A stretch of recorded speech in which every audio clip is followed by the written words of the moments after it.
Hello and welcome into Fantasy Focus Football. It is Thursday, September 27th. No, it's not. That's news to me. It is Wednesday, September 27th. Lions playing Daniel today Dopp. or what? No, not this week. No, tomorrow they today. play. You're Tomorrow, excited. yeah. It's fine. You're a Lions fan. You're pumped up. It's Mike cool. Clay and Field Yates here. My name is Daniel Dopp. Today's show is presented by Geico. Switch to Geico. See all the ways that you can save. Sorry, today is my little brother's birthday. For some reason, I was thinking that it was Thursday, not Wednesday. So shout out to my little brother, Andy. Happy birthday. Do you 38 think years that old. what he was trying to do was take away the shine from his younger Yes. brother? Perhaps there's some Absolutely. envy there. The fact that he's 30, he's just a young, spry 30. You're a mess, man. Now your computer's making noises. I don't understand. I got it on Do Not Disturb. It's just been a tough one this morning. Yeah, you're At out. least I should Computers start have on do time. not disturb mode? They do, actually, yeah. Really? Yeah. I am the least technologically savvy person ever, so I had no idea until right now that there was a do not disturb mode for your computer. That's okay Really? because you're Interesting. really smart about NFL stuff, Field. So See, I'm on a PC, so I cannot text people from my That's computer, true. which is Yeah. something I've always been really jealous of. I know there are people do that too, but you're someone that you're always texting. You have Always sources. texting from the You have computer. sources. If I wish didn't I had that feature. Yeah, PC, I would literally, get that feature. yeah, I was going to say, I would never, ever give up this Mac computer for the simple reason that I can text. Like everything else to me is gravy, but the texting feature changes I everything. might get one just for that, just so I could Do carry it. it around and Yeah. just text a little one. My Borrow some computer money from as is Stefania. gigantic, so I'll get a little. yeah. And a It's Mac users, and then it's PC users, and then it's the Kevin James photo, I think is what it is. I think that's how the tweet goes. Because you're talking Mac, PC users can't do it, right? So you get the Kevin James photo of like, you wish you could be us. I see. I still don't know what that get it, means. guys. I'm trying. Is that not it? No, it doesn't work? Does All that right. mean Daniel, PC here's is the deal. good or bad? I don't know. I don't know. There's a very good chance it is it. Because none of us have any idea what that photo means. Yeah, so Great nailed show, it. though. Great job. 25 years after the debut of King of Queens. Like, that's an incredible, like, I did not realize it had been that long since Wow. that terrific show debuted. That's been a really long time. You know, there are a lot of times where, like, you're watching a game. Like, obviously, a lot of sports are on network television. And football, obviously, they're on network television and basic cable, right? You know, CBS, NBC, Fox are channels that if you just have, you know, the antenna, you could still watch that without a cable box or what have you. That's what I do. And I always find myself thinking, like, when they're like promo and they're like, yeah, coming up, like America's #1 comedy tonight. And I'm like, I literally don't know one person that watches that show. You guys, Also, that's true, right? It's surprising But- because I know that we're not on CBS at 8 p.m. So how is America's #1 comedy coming on at that Okay, time? so good point. So, hey, coming up, America's #2 comedy. But you're like, no, like I have never watched that show before, nor do I know anybody that has actually watched that show. However, back in the day when it was like, coming up tonight, a new episode of King of Queens, I was like, I will watch. I will watch that. I will watch. That show is freaking hilarious. Fields, you know what I'll watch? Growing up, I just think of The Simpsons. It was Oh, always yeah. The Simpsons, like coming up after the slate of Fox games. Oh yeah. Oh, yeah, that was Did you know always that good. The Simpsons predicted that Puka Nacua was going to have the most catches through any player's first 3 games I didn't in see NFL that history? episode. No, go back and watch it. It was an episode in like 2016. Yeah, I was just Really? gonna say, Wow. Okay. They're Didn't they're notice. actually fantastic about stuff like that. Fields, They here's really what we are. gotta Amazing. do. Okay. We got to get you, not me, we got to get you on Dancing with the Stars. I think that would really help our Yes. comedy situation here if we could get you on something like that and we could watch you there. So you can laugh at me. Well, with you. Maybe with you is the right word. No Survivor, way. if I'm going to go on a reality TV show, we've all Survivor agreed would it's be still dope. Survivor. So Yeah. if you know someone who knows someone at Survivor, let them know that I'm interested. That's I've like watched our. every episode. I think the biggest thing that's happened to the fantasy industry was when Mike Renner was on the Bachelorette. Remember that? Oh, yeah, I PFF. remember that. Yeah, that was awesome. That long hair is beautiful. Yeah. All right, well, we're going to have a big rankings conversation today. We're going to dive into a bunch of stuff. And a big thing, we're just going to start off the top with a guy that we want to vote off the island. Hey, I see what you did there. Nice The New Survivor York poll right there. Football Jets. However, though, I'm not you voting might him off not. yet. I was going to say you don't want to vote him off yet. You know why? Tell me why. He's weak, right? You want to drag those people That's along. right. It's too early in the season You're to be right. to voting off the weak person, right? You're You right. want Yeah, to that's right. blindside somebody. You want to come out there. You want to blindside Josh Allen or Patrick Mahomes, an MVP contender early in the season. They'll never know it's coming. It's like the keep week. Zach yeah. Wilson with you. Like the weakest link as well. Yeah, good Look show. at all of these. We're a lot of Yeah, references what are we doing? here We're just, today. are these all on ABC? Because We promote every network but ESPN. we're just going radio silent. We're just none of this is airing. Wait, why is Scott Clark calling me right now? That's funny. Yeah. All right, let's dive into these Jets conversations. Honestly, there's a big conversation here that we want to talk about within the rankings. Yeah, as someone who's heavily invested in Garrett Wilson and Yeah, Brees you Hall, are. Yeah, you are. I'm not feeling good about this at all. And look, every week I set my lineup and I consider Breece Hall, and I'm still starting Garrett Wilson. And I think, are there better days ahead? Yep. Are there better days ahead? And the only way that's going to happen, it appears, is if the Jets make a quarterback change. Now, I will say one thing really quickly in Zach Wilson's defense. Their schedule so far has been really tough. They played three pretty good defenses at what? Maybe really three good top defenses. 5 defenses. In the early season, those are the 3 of the top 5 defenses in the Partially NFL. because they played the Jets, but still, no doubt. That's on a big part paper, of it. we know they're a good defense. So maybe he gets going somewhat in the right direction. However, I don't think anyone views this guy as the future of this team. Obviously, the Giants didn't, and he has struggled as well. That offense has been terrible. So the question I have is there hope? Is there hope here, Field? So a lot of people are speculating, could they make a trade? Could they sign someone, just gets even below average quarterback play instead of atrocious quarterback play, and save our shares to Wilson, Breece Hall, even Allen Lazard, Tyler Conklin, guys like that. So do you have something? You said that they should, are they going to sign someone? They did, in fact, sign a quarterback in Trevor Siemian. Well, yeah, Trevor Siemian to the practice squad. We'll see if he gets some run. But if you're watching the YouTube stream right now, if you're not, go check it out. But if you are, that headshot. What does Trevor Siemian look like he does for a living in that headshot? He's a student. I don't know. That would work. He went to Northwestern. I don't know, but not an NFL quarterback is my answer. I think now, that being said, Zach Wilson, he looks like a model at like Banana Republic. Mm-hmm. So I don't know. Maybe this is the wrong headshot segment for me to be chiming in on. Well, anyway, neither of them are guys we want under center for the Jets long term. I think doesn't feel like say. it. So I wanted to, this is your area of expertise in a lot of ways, and wanted to tee you up on some names here and wonder if there's a hope. Or if there's hope. Some of these guys are maybe lateral moves, maybe a small upgrade, maybe not. But I'll give you some names: potential trades or signings. Ryan Tannehill. Yep. Kirk Cousins. Jameis Winston, who's right now he's filling in for Derek Carr, but maybe down the road. Yep. How about Case Keenum or Davis Mills with Houston? They're both there. They're both the backups. Maybe one of those guys.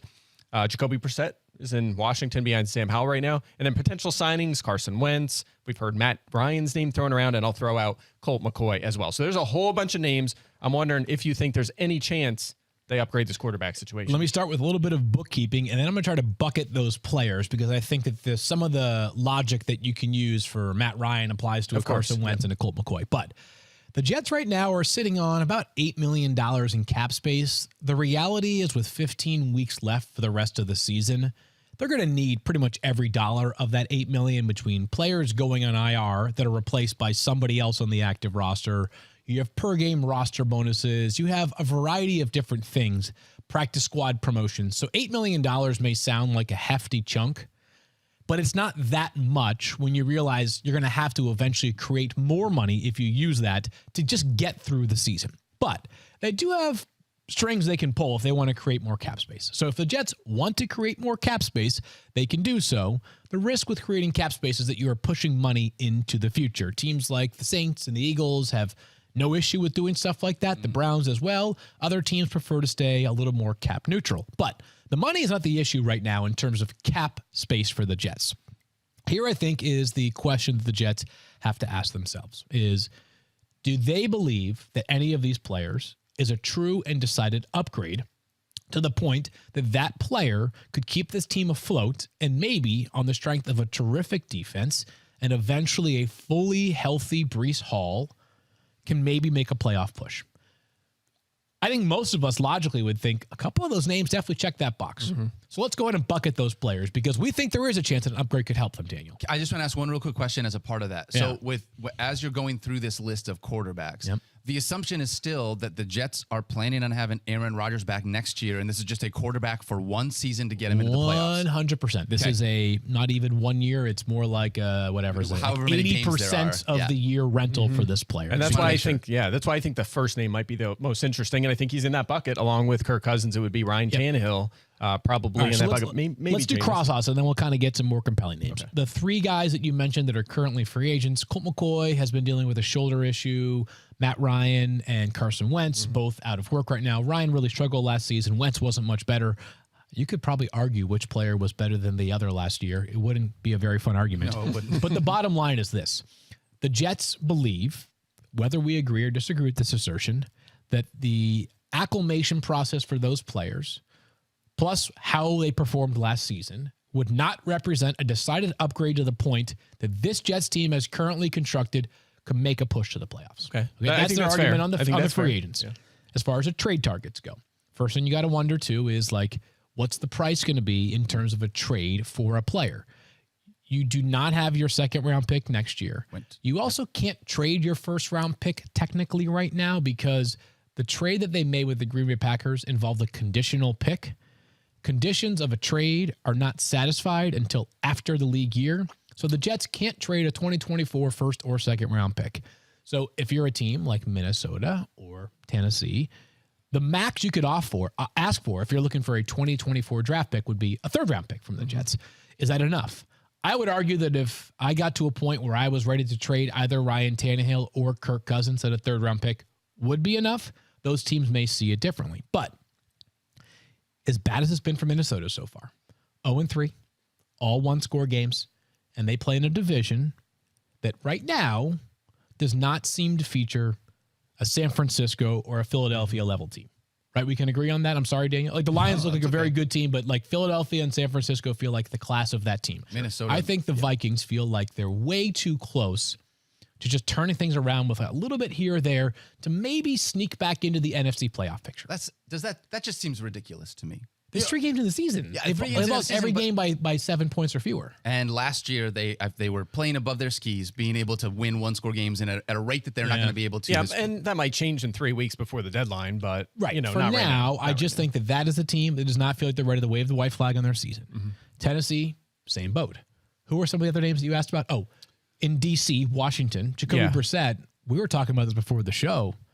If Sam Howell plays anything close to like what he played like in week 3 or 4, Brissett might be their starter before you know it. I right? agree. That's a tough one. That's for a that tough reason. one. Yeah. Who are some of the other names that you brought Jameis up? Winston. Right now, Jameis Winston. Well, the Saints are sort of getting the proof of concept as to why they have to hold on to Jameis, right? Yeah. Because Derek Carr is injured. We'll see how long he misses.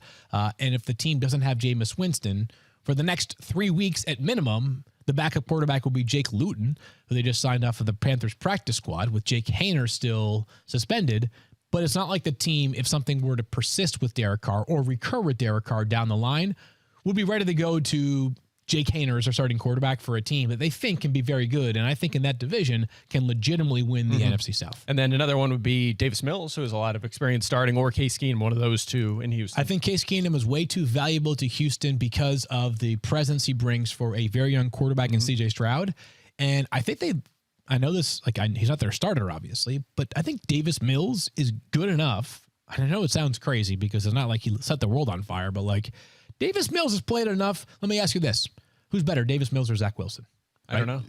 Probably Mills. Davis Mills better than Zach Wilson, right? I think he is. Yeah, totally. The Jets may not perceive it that way, but I'm just saying, like, right now, if you had to redraft that 2021 draft of quarterbacks, it might go Trevor Lawrence, Mac Jones, Davis Mills, maybe Justin Fields. I don't know. And it's not, probably Fields, but Right. it's not. Fields, and then, but I'm just saying, like, He might turn out Davis better, Mills, yeah. I think I think they feel like he's a legitimately valuable quarterback that they want to keep in the system for one more year. So let's go back to Ryan Tannehill. Yeah, Perhaps he's the most interesting one to name me, yeah. for this reason that like Tennessee is a team that's 1-2, and they got wiped pretty good by the Browns this past weekend. They did win against the Chargers, but this is the team that I think we could see maybe sort of teetering. It wouldn't surprise me if they're 4-6 or 4-7 at some point. The question is, you've got until October 31st to trade Ryan Tannehill. That's the trade deadline. Are you going to be willing to cut bait on your season by basically week 8 of the year? I think if they're 500, no. Right. If they have 2 wins, They're yes. 2 and I mean, 6. remember they spent they're a 2 on 2 and Will 6, Levis, yes, but and Will Levis got beat up by Malik Willis, who made Totally. they might have incentive to utilize these guys. And keep in mind, AFC is stacked. Like they're going to have their hands full Right. if they're not contending for so this here's the other division. side of the coin, though. If they're 2-6, what are the Jets by week 8?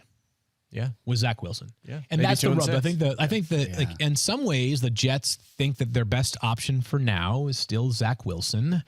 In other ways, every week that they go by with Zach Wilson, if they lose, it only depreciates the value of the rest of the season and thus de-incentivizes you to trade for a quarterback who you're going to have to pay a lot of money to, right? Like Ryan Tannehill and Kirk Cousins make legitimate money.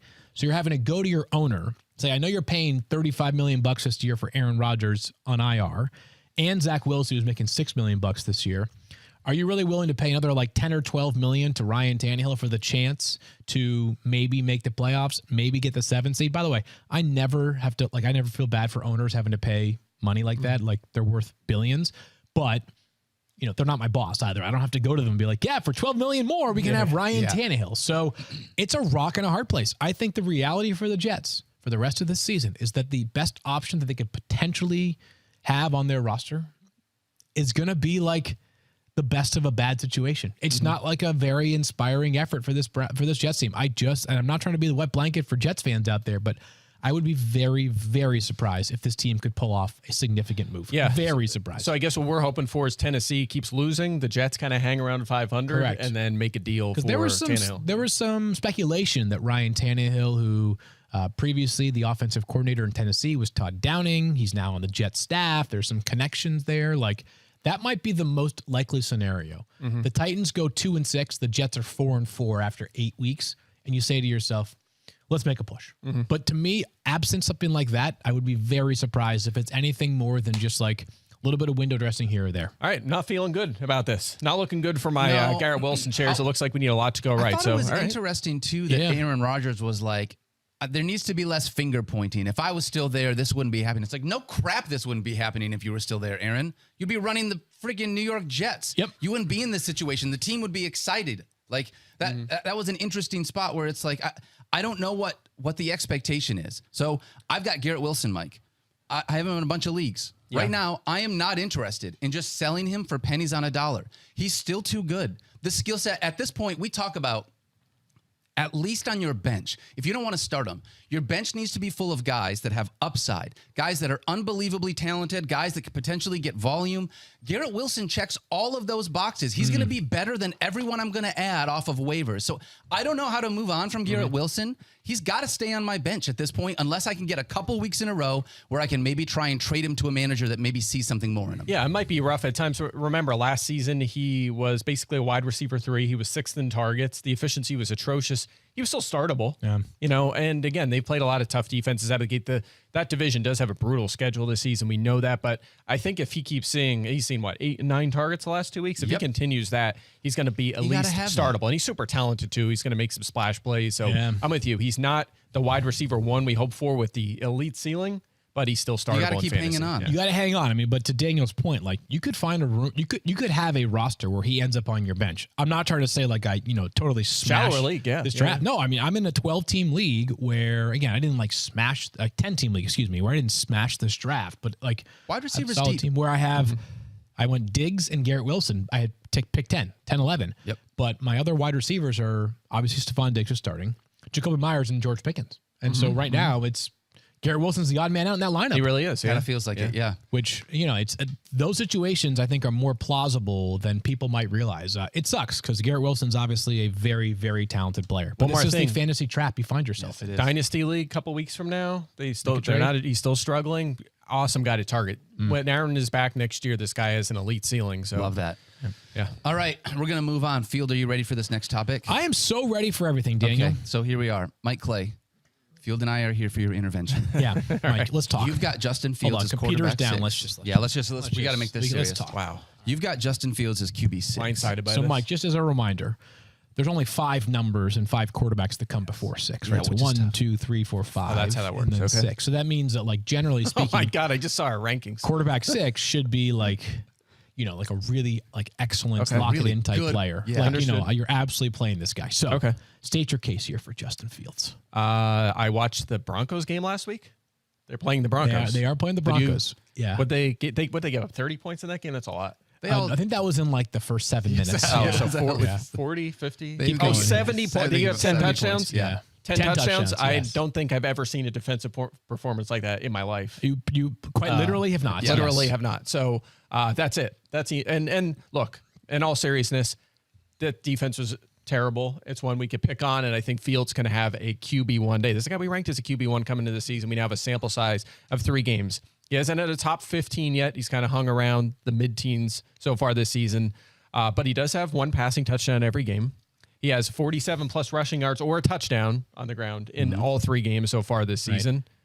And did I mention they're playing the Broncos this week? Yeah. So I love it. that's love it. I'm sticking with him this week. I look, if he busts this week, there's some big problems. He has a great matchup here against Denver. Tyson I'm going to give him if another he busts again. All right, so let's talk about this, though.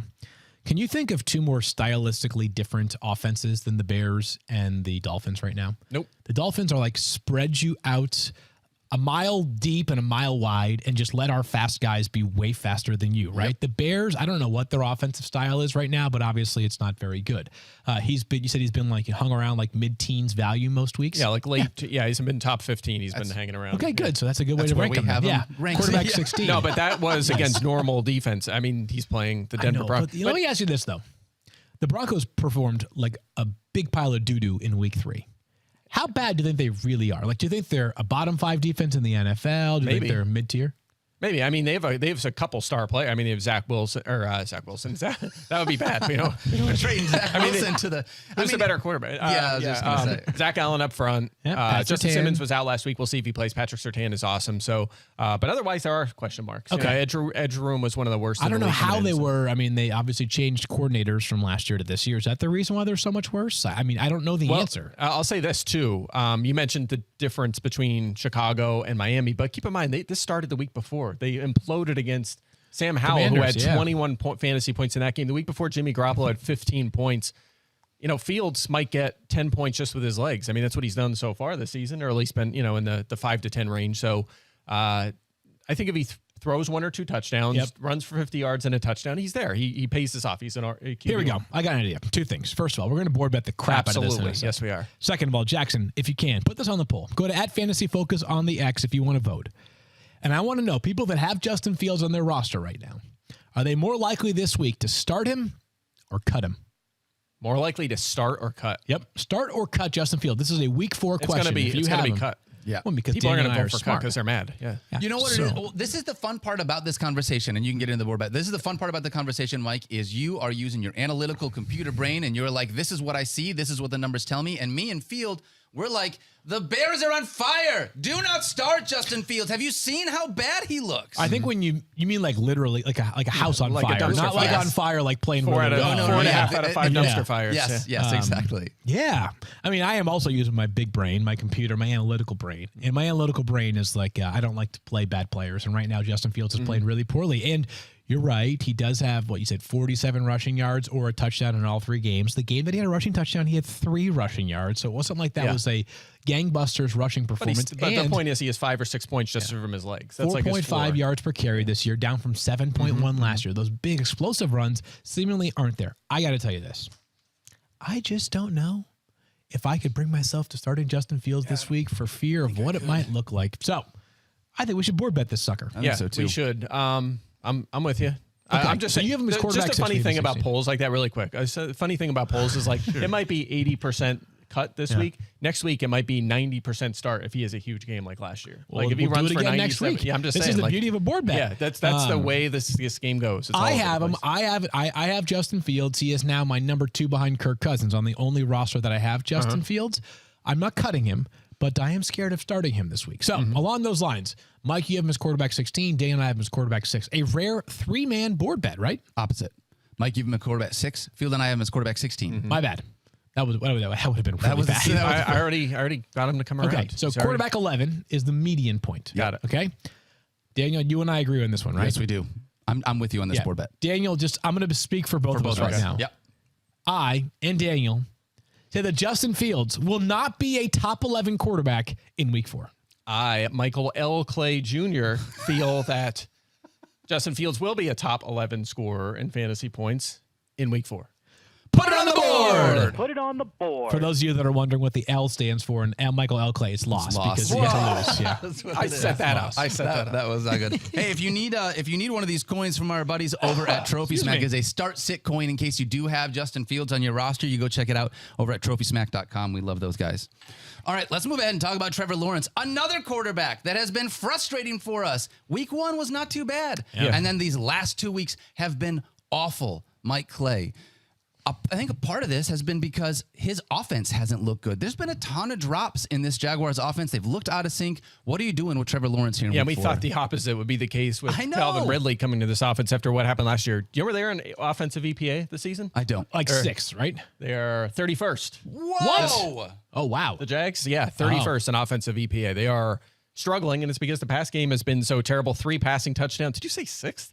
I thought this was going to be one of those where it's like they've been moving the ball effectively then crapping down their leg in important moments. No, they have really been atrocious. Got it. It's been bad. They are playing Atlanta, kind of TBD out what kind of matchup this is going to be. I'm obviously low, but Atlanta mid-pack against quarterback so far, but they've allowed 5 passing touchdowns to Jordan Love, Jared Goff, and Bryce Young. So hasn't been super stiff competition yet, and they're still allowing some passing touchdowns, maybe some hope. But again, Lawrence has 3 touchdowns in 3 games so far. This offense is not playing well. I have him ranked pretty low. I'd bench him this week. Benching him. Benching him, huh? You would at quarterback 18. Here's the thing. Feel like I'm at quarterback 14. Would too, yeah. Well, but like in a 10-team league with the way that multiple teams are rostering multiple quarterbacks, I'm still probably starting Trevor Lawrence because I don't have a streamer that I would rank ahead of. Maybe Brock Purdy this week against Arizona. A couple of guys on the fence there. Yeah. But Mike has, right in that has a conversation. Justin Fields streaming option if he wants to play instead of I would Trevor go. Lawrence. Yeah, I'm going Fields over Lawrence. You are not. I'm No, not. you're not. I've got him as quarterback 11. You know what? It's I don't know why I have as much confidence as I do, to be candid with you. He's maybe nervous this year. I don't know how much of it is a Trevor problem, though. I don't know. I feel like whenever I watch Trevor, it's like, 3 or 4 throws a game that you're just like, you are an alien. How did you do that? Yeah. And then I check the stat line, and it's like 192 passing yards, a touchdown, and an interception. And you're like, oh, never mind. I should never have started you. I have him as quarterback 11. That makes me nervous. Jags have 8 drops this season, tied for most in the NFL. Like, that's certainly not helping Trevor Lawrence there. I think they were first in that category last year, if I'm not mistaken. I think Lawrence dealt with the most drops. But yeah, we'll see. I mean, it's just I don't know. Ridley's been a big part of that. Like, that's the frustrating part for us, right? Is we all thought. Yeah. Go ahead. Go ahead. No, I just had the light bulb went on. I remember what I was going to say. They changed play callers this year. That's the difference from this year to last year. I wonder if there's something to that. So keep an eye on that. Oh. What are you doing with Calvin Ridley? Because Calvin Ridley is a guy that you absolutely There is drafted. some buzz, by the way, that Doug Peterson has taken the play calling duties He said no. back. He said he did not. He said he did not last week. So we'll see. Yeah. See how that We'll works. see if they make a change soon. It was one of those, though, that it was kind of like the way he answered it was sort of like, I'm not going to say the truth either way. I'm just going to say the thing that I should say that will tamp down the speculation. Yeah. Right? Conversation. Yeah. Are you starting Calvin Ridley here? Because even though I've had 2 bad weeks from him, he's still going to be at least a flex play for me in my lineup because the guy's just still so talented and he's going to keep getting volume. Yeah. Yeah. That's really it. I'm going to start him. I'm at 26 lowest here, but that's still wide receiver 3 at worst. So I'll stick with him. Target share's going the wrong direction. He's still an every down player. Had a season 9 snap share last week. We know he's talented. Atlanta, they've allowed a couple big games so far. They've been good against receivers overall, but Jaden Reed and Amon-Ra St. Brown both had 19 plus fantasy points. So there's something here. I would stick with him for now.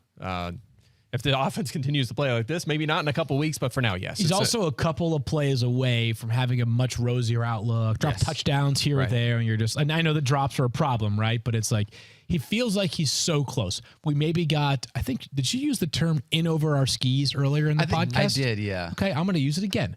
Maybe we got a bit in over our skis on Calvin Ridley after week 1. But I still think he'll settle in as like wide receiver 15 to 20 most weeks. Yeah, I blame you for that one. What? I was kind of lower on Ridley throughout the offseason. I kept going up as I read the Players Tribune article and saw him in training camp and saw him in the preseason and listened to you hyping him up. And I bought into it. It seemed like he was going to be back, and he looked so good. So Isn't it absolutely hilarious the stuff that we use to influence our rankings? Oh, yeah. Like every year, I'm like, dude, I'm telling you, I just watch Hard Knocks, and I know this team is going to actually go 2-15, but they might 10 wins in a playoff. Yeah. 10 wins in a playoff appearance. I'm guilty of that all the time. I watch Hard Knocks, and I always time. have to remind myself at the end of the episode, like this was the Lions last year. Their teams are always like this. You see them like the emotional and like, we're going to do it this year, guys. Everybody's getting fired up, and everybody looks so good. You're like, that's happening in all 32 locker rooms. All of them. It's the same thing. It's just the cameras happen to be here. So you do have to kind of center yourself sometimes when seeing that sort of content. Also, a little perspective on the fact that the teams that they pick for Hard Knocks are not the juggernauts in the NFL. So, like, when you're looking at those guys, it's painting a very rosy picture of a team that is likely going to or has struggled. I think one year we need a team that's just like, man, we're going to suck this year. That would be fun if we just awesome. got that. Dude, I mean, I feel like it's just miserable. Are they Just doing like, in-season Hard Knocks this year or no? I don't know. Not to my knowledge, but they have had a couple of teams that have Arizona did it last year. not exactly performed capably during the season. Remember the Colts 2 years ago, obviously had that epic collapse during their in-season Hard Knocks. All right, let's keep going then. Yeah, we talked about George Pickens last week. You and I did, Mike, if you remember. And No, I don't. You don't remember that? Well, no, Deontay Johnson again this week. I was wondering if we were going to see Allen Robinson or Calvin Austin maybe take some. Sounds like Allen Robinson is iffy for this game, by the way. He's Yeah. got an ankle injury. Mike Tomlin's the best, and him and Sean McVay are the GOATs when it comes to injury updates, being very transparent. It sounds like they'll limit his work early in the week. I don't know if I infer that as Robinson being in real threat of not playing on Sunday, but at least something to monitor. It would only mean more volume possibly for George Pickens, Mike. Yeah, I think he's in a good spot here. I'm at 21. You're actually a little lower than us, but we all have him as a starter. 19% or higher target share in both games, including the huge target share 2 weeks ago when he had that big game. Houston has been decent against receivers so far this season, but they've allowed at least 14 fantasy points to a receiver in all 3 games. Zay Flowers, Christian Kirk, Michael Pittman, very zone-heavy defense, so Pickens should be able to find some openings and make some plays in this game. So 21 for me. Definitely a lineup lock. Starting to feel a lot better about George Pickens now, right? I mean, just like the talent, putting it all together here. Even with Kenny Pickett not exactly balling out so far this year, George Pickens has not been that much worse for the wear. Just got to get these guys the ball, right? Yeah. It's the same thing Get we him the complain about ball, with Atlanta. yeah, Get the ball yeah. in the hands of these players. We'll talk about those Atlanta guys here shortly, I believe. But yeah. All right, let's talk about Run the guys. ball. Hold on. I want to do a blind trivia before we name the player. All right, go ahead. Bijan Robinson leads all running backs this year with 14 catches. Okay. There are 3 players who are tied for second amongst running backs with 12 catches. Can you name any of those 3 running I backs? think I know one. Well, I know 2 of them. Yeah. Okay, go ahead and give me. I'll your give you 2. one, Miles Sanders. Okay, Daniel.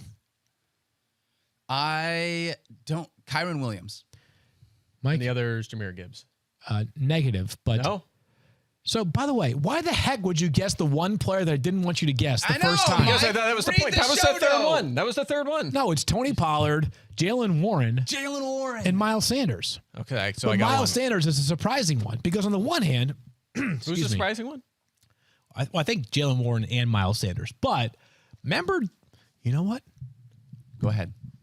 During the preseason, we had this conversation, right? Like, hey, the Eagles kept talking. I'm sorry, the Panther staff that was with the Eagles said, like, he's going to catch the ball a lot. We had him in Philadelphia when he caught a ton of passes, right? And, like, so far that's been true. That part's good.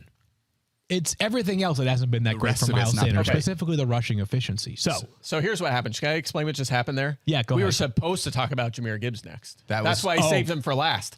So dang this is it. on you. This is on field, okay? Yeah. Like, I'm not getting thrown under the bus here. All right? fair enough. I deserve This that. one is on you. that. That's all right. So let's finish the Miles Sanders conversation, though, seeing as how we're already halfway. All right, into it. sorry, I did interrupt and get that in there. Yeah, I can't no, be- no. can't You know- have the you know national what? You know what? audience thinking I was wrong on something. I mean, That's unacceptable. That's it happens to me daily. 100% hit rate. Welcome to All the the club. All right, so Miles Sanders to me is an interesting one because when you did your ranking projections or you did your projections each week, those are a starting point, and it gives all of us that are also rankers just like a canvas that we then work off of.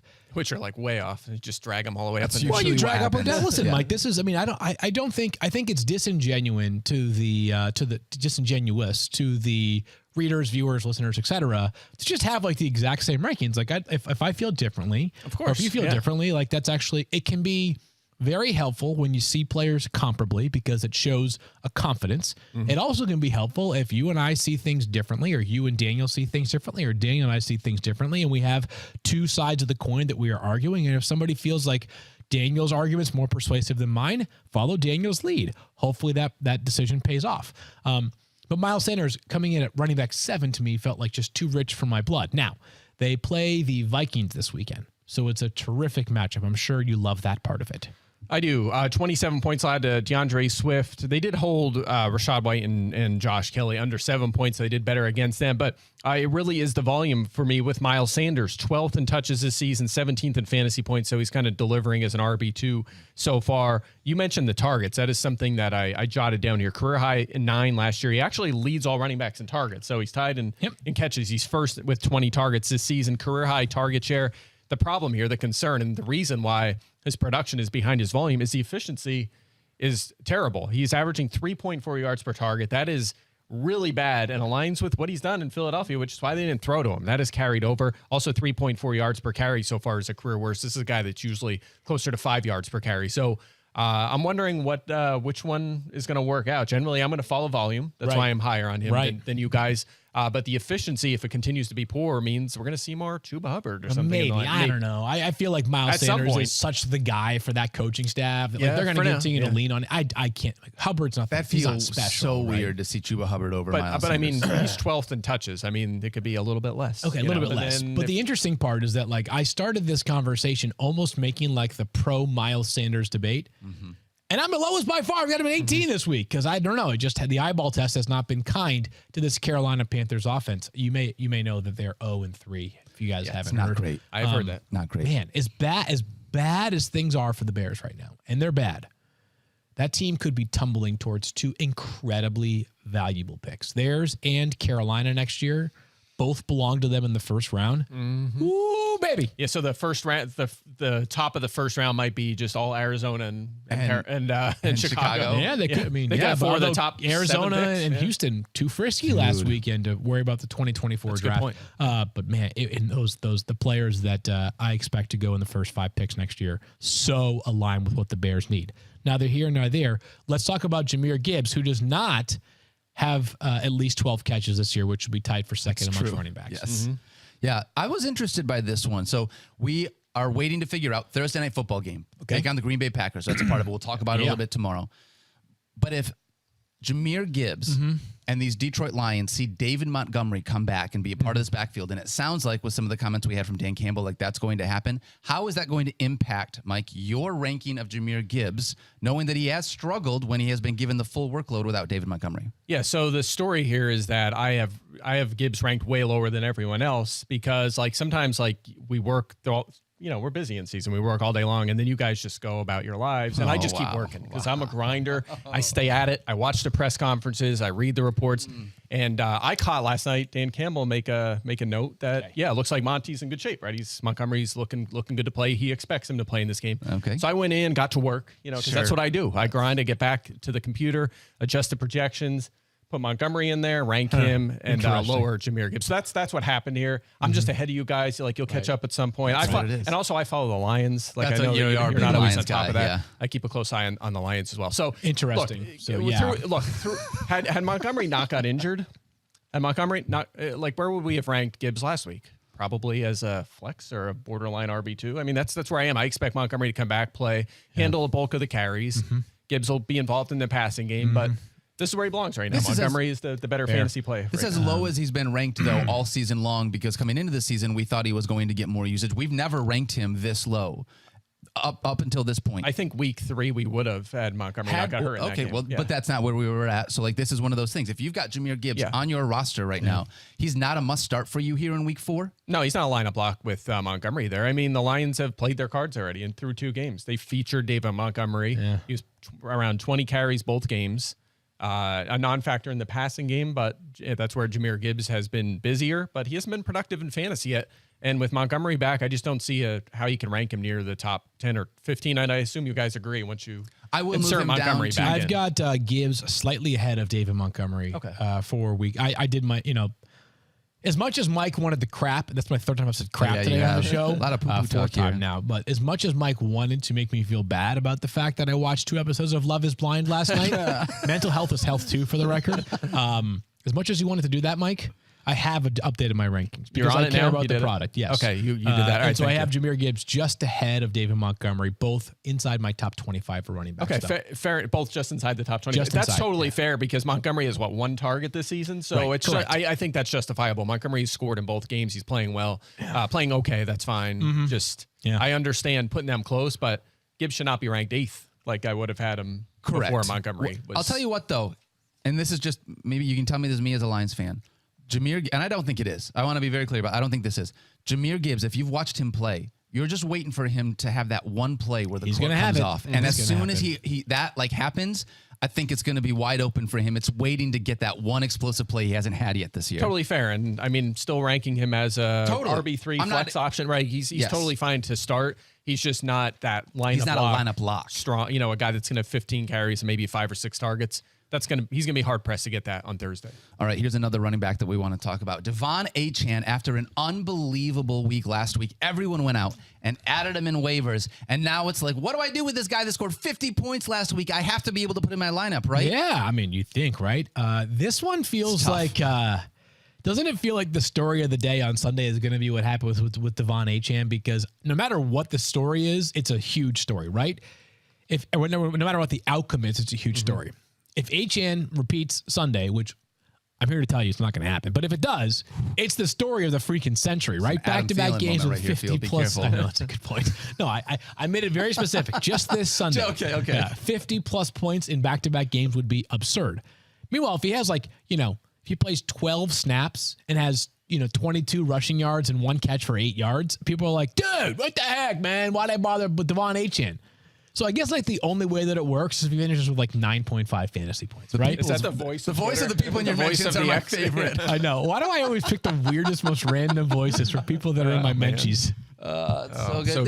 This is tough though, because this does feel a little does bit. that matter with me? Doesn't this kind of feel a little bit like Jerome Ford last week, where it was like we grabbed this guy off of waivers that week, and then it was like, but can you play him against what would be a really tough defense? That was the Titans last week. I don't see it like that, but Mike, you go first. I'm not saying it's the same situation. I'm not saying it's the same outcome, but I feel like the situation is you grabbed the guy off waivers, you had high expectations based on what they can be, and it's are you going to trust him or not? Yeah, the one thing I will say here though is that Buffalo, look, it's not the Denver defense. They have Sean McDermott. They're gonna be respectable. They're a really good defense, but better against the pass. In fact, where do the Bills rank in yards per carry allowed to running backs this season? I don't know, 31st like the Jaguars in EPA. Yeah, they're second highest yards per carry allowed to running backs so far. Yeah, there you go. You nailed it. Yes. You got it. Go back, baby. Second highest at 5. I think it's 5.6 per yards per carry so far. Works in the Dolphins' favor here if they want to hand the ball off, if that continues. So I have him 25th. I think he is a guy who can start. He's not a lineup block. I think Raheem Mostert, the #1 scoring fantasy running back, here's a hot take. He should be started. I think Achane, who's 5th in scoring. Achane. Are we 100% sure on that? According to him, that's Achane. Okay. Yeah. I feel like it's still like... You think he's trolling us? Like the clip of Adam Schefter was, he said Achane because that's the pronunciation guy. That was the clip on McAfee, and then Achane corrected, and then it was like... Achane told Peter King on Sunday night that it's Achane. Okay. Now, this is a big step up from when Alvin Kamara was asked about this early in his career. And people were like, is it Alvin Kamara or Alvin Kamara? And he was kind of like, whatever you want. It's like, okay. That's not an answer. Or how about it's like Najee Harris last year was furious that people call him Najee. He was like, just read it how it's spelled. It's not that hard. He was really mad about it. I didn't realize that was a thing this year too with Bijan. That it's like his mom says Bijan and he says Bijan, so it's like which one is the right one? That's kind of like Alvin Kamara. Dijon Mustard. You have Dijon right. Mustard. So yeah, it's got to be Bijan. Yeah, what were we talking about again? De'Von Achane. Oh, De'Von Achane. Okay. The reason why I see it differently than Jerome Ford only because the role for Jerome Ford was so clearly going to be fantasy relevant. I'm not sure if it's going to I don't have any idea how much De'Von Achane's going to play on Sunday. Again, a reminder. In the first 2 weeks of the season, healthy scratch, and then 6 snaps against the Patriots in week 2. Now, obviously, at this point, the Dolphins recognize just how special of a talent he was, or how special of a talent he is. We will see more of him, but is more going to mean 30% of the snaps?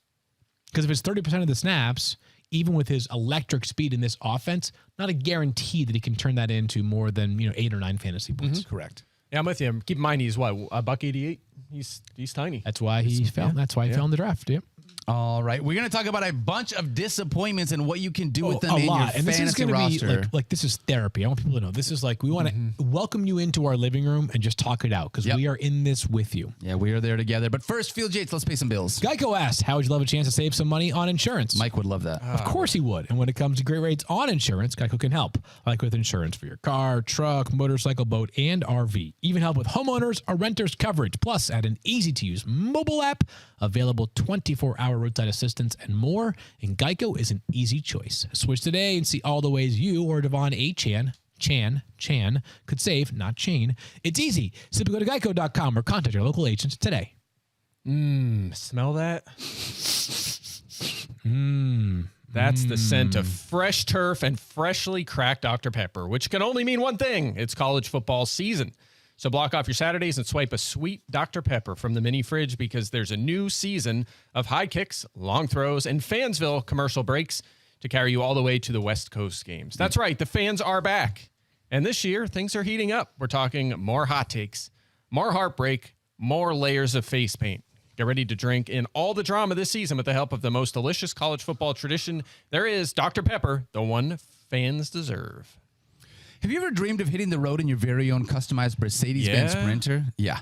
Following college football all season long, hitting all the biggest games in college football's most celebrated stadiums. At ESPN, we freaking dreamed. And with the help of Mercedes-Benz, we made it happen. This year, our very own Jen Latta has teamed up with Mercedes-Benz designers to create a road-ready, full-functional, state-of-the-art podcast studio on wheels. The ride is pure Mercedes-Benz. With all-wheel drive and the latest driver assistant safety and technology, the podcast studio must also be seen and heard to be believed. A spacious and chill conversation space with mics, cameras, and a mixing board to capture the action. And on board, Jen Latta will be interviewing some of the biggest names in college football and points to Mercedes-Benz for always bringing some extra. Out back of the Sprinter, they're innovating, pushing the science of the tailgate, complete with grill, cooler, TV monitors, and more. This is hashtag van life meets the fan life. To get an inside look of how this one-of-a-kind, blow-your-mind collaboration came together, visit mbvans.com/sprinterlabs. The Mercedes-Benz ESPN College Football Podcast Sprinter coming soon to a game near you. Do you, Phil, do you think that voice you were doing before is like the sound, the voice of that Kevin James meme? It could be. Is that That's a the great voice? point. That's a great. Is that that's like when probably he what it like was. and that's still like when he starts talking? That's Yeah, the voice. That's what he does. That's probably true. I don't think I thought of this, by the way. I just said a minute ago, we are inviting you into our homes. Here's what we're doing. It's supposed to be 78 degrees on Monday here in Connecticut, the Nutmeg State. We're actually inviting you onto pool floaties at Mike's house. Yes. So imagine that as we talk about these players that are very disappointing, we're in Mike's pool. Okay. I like that. Done. I need to put the heater on by Monday. So By Monday. That's in all seriousness. I have a heater because I'm like a baby. Like I need it to be like 85 to go in Yeah, there. that sounds about right. I'm gonna have to fire it up this weekend and get ready to go for early next. That's it. That might be the last time we hit 80. Might be the last time. until You're right. next. Yeah. Who knows? May. Wow, So don't remind me about that. yeah. You know, I don't think I've seen. That's a bad segue. Dang it. Never mind. I'm going to skip it. I don't think we've seen Derrick Nailed it. Henry hit 80 rushing yards so far this year. And right now, Wait, fantasy managers, have we? Has he hit 80 rushing yards in a game so far this season? Week 1 probably. Yeah. I believe are you're we week talking one. about But it? let's you're talk fantasy disappointments. And this is not so to me, the point of this segment, at least in my opinion, is like less about like what the outlook is for this week. We'll still give you our rankings, but it's more just like your chance to air it out and let you know that like we're in this battle together. And when I think about disappointments, it's very much tethered to where and how high that player was drafted, Correct. Yep. right? So let's start with Derrick Henry because Daniel was mentioned. You want to fire it off from there, Daniel? Derrick Henry has just been awful. Awful. He scored 2 fantasy points last week. This Titans offense looks atrocious. There is nothing that feels exciting about starting Derrick Henry because it feels like if you've watched Titans games, and if you have, I am sorry that you have had to do that. They're just putting 8 and 9 men in the box every single time, as they should, because what else are you going to do to stop the Titans? Well, here's the problem, though. They've been doing that for years, I and know. it hasn't previously slowed Derrick Henry down. He's 21st right now in running back scoring, 21st in running back fantasy points scoring. So No top 12s. This feels different, and Mike has been hammering this, but not only is he not nearly as efficient this year as prior years, but he's hardly playing compared to prior years. Tajay Spears has more snaps than him this season, right? He sure does. Actually, he's up now, 91-80. But that's mostly because of week 2. There was a big gap. Week 1 and week 3, he was outsnapped by Spears. Yeah, so 2 out of 3 games, he has been the second running back on the roster in terms of snaps. So we still have him as a top 10 play this week. They play the Bengals, and you kind of have to do that for a little while longer because Derrick Henry is Derrick bleeping Henry, right? And the rush, we have seen one sort of throwback rushing game so far this season, but super disappointing. 21st in running back fantasy points for Derrick Henry. Yeah, brutal. Yeah, and I wonder what the ceiling is if this usage doesn't change because he does have a huge edge in carries. He's getting the carries. When they run the ball, he gets them. He's getting out utilized and not performing as well in the passing game. That's where Spears has kind of done his work. And I don't know if that's going to change. Offensive line, 32 out of 32. That's right. They have a really shaky offensive line. So did you get any DMs from the offensive linemen? I have not yet. Because if you did preseason, you should go back and respond to those DMs, get your act together because you guys are playing bad. It's funny you say that, though, because the Jags had shirts made during the preseason. I don't know if you saw this. It was like 31st ranked O-line. I had them ranked 31st. Stop it. They really did that? You didn't see that? No. Yeah. Hold line on. coach is where you missed that? We need to. We don't have enough gotta time track this today. stuff. We got to talk about this more. Just like my general thought on those things is that like you, a professional athlete making millions of dollars a year, should be so unbothered by our analysis. I agree like 100%. If you are like, if Mike was like, yeah, like I think that that Luke Fortner and Anton Harrison are terrible people. we can have a conversation then, right? But if you have to rank somebody 31st out of 32 offensive lines, and if they prove you wrong, they will laugh last. You will be mocked on the internet. Like, come on. I want the T-shirt though. That's what I'm getting at. Can I get one of the T-shirts? Can you just send me one? I just want one of the. Yeah, that's happened a few times. That's one of the interesting things about ranking things. Like it's fun. I like to rank things. It gives me perspective. That's why I do it. I do it mostly for myself, and then I share it with the public. So.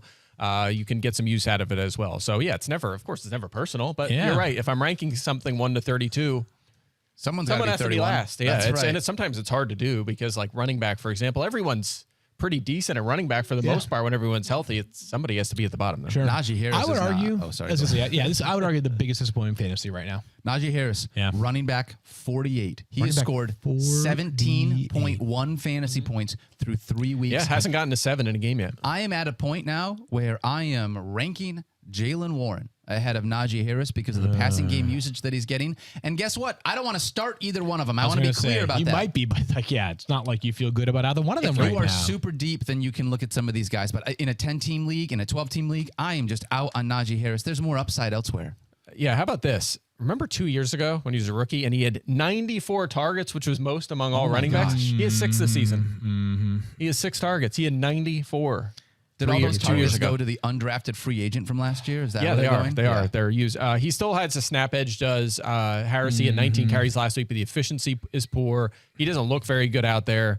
If there's a saving grace, perhaps it's the matchup this week against Houston. 5th most points to running backs. They've struggled in this area in the past. Check this out: 17 plus fantasy points to Travis Etienne and Zach Moss. And in the other game was Baltimore's trio of running backs. The game Dobbins got hurt, 30 combined fantasy points for those 3. So maybe Harris finds the end zone or is a better day this week. But I'm with you. None of these guys are lineup blocks. Harris is maybe a flex this week, but I have him 32, so maybe not. Yeah. I'm trying to figure something out on the fly here right now. All right. I think I'm going to be able to figure this out in a moment. This is probably one of the most disconcerting parts about it. Najee Harris already has more 20-plus yard runs this season than he did all of last season. Oh, that's gross. And he's still this bad. He's this bad with 2 rushes of at least 20 yards this season. Wow. That to me is so alarming. He had 1 all of last year. So at least last year it was like, hey, and he was not great last year, but he was by the end of the season serviceable. It was like all the work is going to him on the ground with a sprinkling of receiving work. And I think truthfully, the Steelers feel as though that they kind of stumbled into something with Jaylen Warren. He went undrafted, right? You don't sign a guy as an undrafted free agent with the expectation he's going to be something, but he has legitimately impacted the way in which Najee Harris is utilized within this offense. And for fantasy purposes, he is no longer a lineup block. He is the biggest disappointment in fantasy right now. Yeah, there's a real thing in the NFL, which is essentially a scholarship for a few years. It's a real thing. 100%. And you see that even... Zach Wilson's on it right now. Yeah, and I'm serious. No, you're exactly right. And I've noticed this too with wide receivers who are drafted on day 3 or undrafted. If you look at the guys like, say, Julian Edelman, who pans out, or Adam Thielen, guys like that, it takes to like year 3 until they really get, they're like, all right, Victor Cruz, to give these guys, they could be crushing in the preseason, look good, and they know they're good, and they're like, well, this guy was drafted in round 2, he gets a shot first. All those guys don't break out to like the 3rd year till teams give him an opportunity. And Harris is still on scholarship, but it's winding down, and the Steelers are subscribing to that because he's splitting snaps essentially. He's holding like a slight edge of like 5 snaps a game over Warren. That might not last if they lose games. I'm not dropping Najee. I just want to be clear about that because he's still too talented. Yeah, 19 carries last week. He's still a fringe flex option. Yeah. Let's talk about, I'll tell you what, Field, I'm actually going to throw this to you because we're not going to have enough time to get to all of these names. I want you to pick one name and we'll kind of keep going around. We'll each pick a name here that we want to talk about. I think there's I think not too far behind from Najee is Josh Jacobs. Josh Jacobs, who right now is 25th amongst running backs. And if I had told you that through 3 games, like which part would be most alarming? That he would have 108 rushing yards total or 0 rushing touchdowns? Like you can count on yards and touchdowns last season with some passing game utilization for Josh Jacobs, which is the only thing quasi saving him right now is the fact that he has been catching some passes. But I have heard and I acknowledge that the offensive line has not given him a whole lot of room to run with. Did they have a great offensive line last year? No. This is pretty much the They same overachieved group, isn't probably it? last year. Yeah, exactly. Yep. It's pretty much the same group as last year without any massive changes, and yet he can't get a dang thing done. By the way, this is not Derrick Henry where teams can just say, we're going to stack the box. They've got one of the, 5 best receivers in the NFL in Devontae Adams. He might be one of the 2 best receivers in the NFL. And a guy in Jacoby Myers who's been playing great for them so far this season. So I have no idea what's going on here with Josh Jacobs. 25th amongst running backs, though. Super disappointing. It's brutal. Just a reminder that if a guy leads the NFL in touches and has 300-plus carries, red flag. History has shown us this, and it Is seems he to be... actually 28 and you just didn't tell us? No, He's only his 5th year in He's the not NFL. 28, but I think what is he, 25? But maybe you add 3 years the year after you had 300 touches. So maybe next year. He'll get fresher this year, maybe next year. Got it. Okay. He'll rebound. So, Yep. Sweet. 0.96 yards before first contact for Josh Jacobs. Not getting a lot of room to be able to run. Yeah. Mike, who do you want to talk about here on this list? I think this was kind of a late ad, but I do want to talk about him. Dameon Pierce. I think he's really interesting. His first top 40 fantasy week of the season came last week. He scored a touchdown, but he has been under 40 rushing yards in every game. Hasn't had more than 3 targets in a game. He's playing about half the snaps. Went over 50% actually last week for the first time. And here's the thing. Good matchup this week. Steelers have struggled against running back so far, 5.5 yards Except per for Josh carry. Jacobs. Yeah, second most rushing yards allowed. So it's a decent matchup. But here's the thing. Is Houston's offense just going to keep getting better and better this year? Because CJ Stroud, I picked him up in a few leagues this week just in case he's the real deal. And has a Justin Herbert rookie season. He has 280 plus passing yards in 2 straight. He's throwing if CJ Stroud's the real deal, he's going to get better and better and better as this year goes on, and that could potentially mean more scoring, more points for this offense. Maybe it opens the door for Pierce to get back on track. So that's the reason I feel optimistic. If Stroud was struggling, I might be like, it's over. Pierce is not playing enough. There's no he's a good player. Yeah. We've seen it last year. There's at least hope, I think, for Dameon Pierce. Okay, so I'm going to refrain from comment because I want Daniel to choose one, and then I think what we should do is pick which of these players that we've discussed we think has the best chance, and Mike kind of tipped his hand there with Dameon Pierce, to turn things around. Ooh, that's tough because it's definitely not going to be the player that I'm going to pick. You guys probably don't want to talk about the player I'm going to talk about. No, I think this is really interesting. I want to talk about Dalvin Cook real fast. He was drafted to be a guy that you could use in the first couple weeks of the season. We literally talked about how Dalvin Cook can be a starting running back for you until Breece Hall comes back. We didn't expect Aaron Rodgers to get hurt. And with Aaron Rodgers getting hurt, this Jets offense has just tanked. And because of that, Dalvin Cook, who is still rostered after waivers ran last night in over 81% of leagues. Yeah. I have no idea what his ceiling is here. What is the ceiling for a Dalvin Cook that looks slow and old on a bad offense that can't move the football at this point? Minimal. The ceiling is, Yeah, unless Breece Hall gets hurt, I don't see a path to starting him in fantasy. His snap share is dwindling. We expected that to happen, but not this quick. From 49% week 1 to 35 to 26% last week. And this week they're playing the Chiefs. They haven't allowed a running back over 13 points so far through 3 games. And it's not going to be Dalvin Cook if it's going to be one of them. Unless he lucks into 2 goal line touchdowns, which is probably a long shot. I don't see it. Breece Hall had a season high in usage last week, and that's not going anywhere unless he gets sidelined. So is that really a season high for Breece Hall in usage? Yeah, he was over half the snaps last week. Oh, for snaps. I was thinking total touches. Yes, it was probably close, right? I think he had 11 carries, and the targets weren't high, but it was probably close to week 1. Other thing that I'll say about Dalvin Cook is this is a team where you could stack the box. And by the way, the Vikings, listen, I'm not trying to sit here and champion the Vikings offseason. They're 0-3.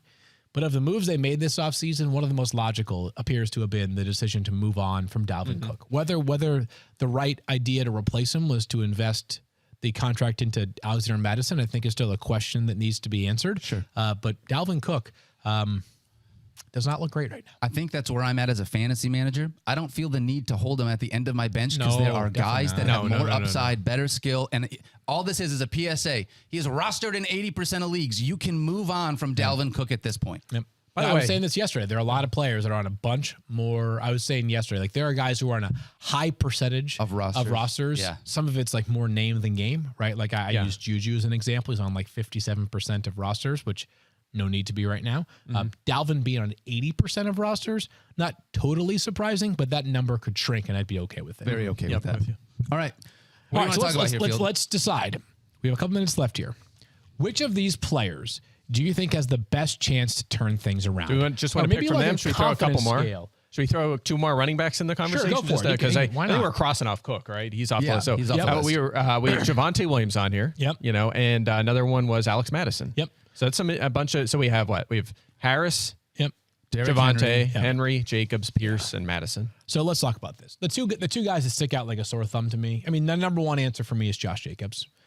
Just because the snap share is so significant, right? I mean, he's a very talented player. He's played over 80% of the snaps. Like that alone gives me some confidence. Even if he may not be a top 5 running back this season, but he could easily settle back in as like a top 12 to 15. And then I think Alexander Mattison might be the other pick here. 76% of the snaps. Yeah, I agree, but I think we're going to see some Cam Akers touches That's this week. fair. And if he rips off a couple of runs, that could be a problem. I'm not, like, I think the team is pretty dedicated to Madison based on what they did in the offseason, to your point. Sign him to a deal. He's going to get a long run here, but Akers at least being there gives him some pressure. Yeah, Henry. Look, I think Derrick Henry's Derrick Henry. He's a chance to bounce back for sure. I'm with you on Jacobs. I mentioned Pierce. I already talked about some optimism there. But I'm going to stick with Javonte Williams. I know it's been a slow start. I know that Samaje Perine has played a lot. I think as he gets healthier as the year goes on, there's reason for optimism here. Also, good matchup against Chicago. They've allowed the second most fantasy points and 7 touchdowns already to running backs this season. So perhaps this could be a week where Javonte makes a leap. He's certainly playing enough to at least have a fantasy startable, we'll say, week. I'll tell you how I feel, Field. Derrick Henry is splitting time with a guy in the backfield that I don't love, and Tajay Spears. Najee Harris splitting time with a guy named Najee Harris. Don't forget. Najee He's going to come Harris. at you. Splitting time with Jaylen Warren. When you look at this, Javonte Williams still has Samaje Perine that's there. Yeah. When you talk about it, it feels like Josh Jacobs is the one that doesn't have anyone else that's trying to take volume away from him. And right now, with how bad these guys are, that's what I want is the V volume. Yeah. I wonder if Jimmy G will play this week, by the way. Yeah, big question. I hope In the so, concussion because protocol for Devontae's purposes. great matchup, Devontae, and I love the Garoppolo Adams stack and cash in DFS, and I want to use it this week. That's what I'm leaning toward. Always thinking about yourself, huh? Well, If it's not him, though, I really want. want for it to be Aiden O'Connell. Me too, absolutely. Yeah, but I think he was their third quarterback this past Yeah, it week. was Hoyer. So Hoyer's the two, Hoyer's right? the two. So maybe they flip that if they have a full week to prepare for it. All right, let's finish things up with a look at the poll. We asked earlier, are you more likely to start or cut Justin Fields this week do we if think he it's is gonna on be? your fantasy roster? I'll say 81%. No, oh my God! Wow! 54. Wow, that is amazing. I thought we would have way more. We have a smart 50.4%. audience. Because do. I thought people would overreact and be angry and just say cut him. Yeah. Because people are naturally pessimistic. But good job. Our listeners are smart. 49.6% for audio listeners say That's start fair. them. 50.4% That's say fair. cut them. Especially if you're talking about, like, some people are in 10-team leagues, smaller leagues, more, you'll Wait, cut them. the craziest part is we put that poll up like literally half an hour ago, and we got 9.56 million votes. That's Wow. incredible. Did the bots hit us, or do we have that loyal of an audience? Do you think it might be the Mike? audience? It might be Mike. No, it's all the Swifties. That's why the that are, vote's close. I was It's sitting the there like- Swifties, the new Swifties that we the have. listening to Swifties the are show. trying to learn more about football, so they're engaging in the game, and Love they it. watched the game last weekend. Of course, they watched Justin It Fields. was actually me just the whole time I've been whole voting. time. Like Just in that, I think you should you're a leave skit. woodpecker. Yeah. The egg skit. I was just sitting there the whole time like this. Oh, the egg skit is so fun. That's my favorite skit for sure. Oh, that's fun. Maybe someday I'll feel to watch that show. someday. Big party for season 4. We're doing it Okay, awesome. Where do I have to show up? at the pool. Mike's pool. Awesome. Can we watch it from the pool? All right. Absolutely. Do you have a projector? Yeah. We're gonna On the get side of the one. house. You are so rich. I want to be you. That is not true. Oh, wow. That was good. Our producer just said he is the projector. Doesn't have a projector. He is the projector. Hey, that was for what good, it's Brian. worth. That was you. I just That was good. fist bump myself. Or Dave, right. whoever that was. Shout out to you guys. Thank you so much for hanging out with us. For Field Yates and Mike Clay, my name is Daniel Dopp. We will be Enjoy back the rest of your tomorrow. Thursday. That's your Wednesday. Football tomorrow. Field now will be back talking a bunch of football. We love you guys. Don't forget to be kind to each other. Don't forget to love each other. Be kind to yourself. We'll see you tomorrow on Thursday. Wait, how great would it be if there was Friday Night Lights football tomorrow night? Oh my gosh, that would be awesome. Right. The NFL can't do that, though, right? I don't think so. I think it's some sort of legal thing. Hey, can the NFL do some flex scheduling with some of these primetime Jets games that we have coming up this year? No comment. Starting next week, they can flex games. All right, that's what I need Certain to hear. games, at least. All right. Get a hold of the Jets. Let's go. The show's still going. Tanny to the Jets. I Make think it happen. so. I'm not sure why Brian hasn't faded it out yet, but I love it. There's a local DJ whose That's nickname is perfect. Darth Vader here. It's awesome. Darth Vader? Darth Fader. Fader. Oh, How I get great it. is I that get as a it. That's DJ? actually pretty good.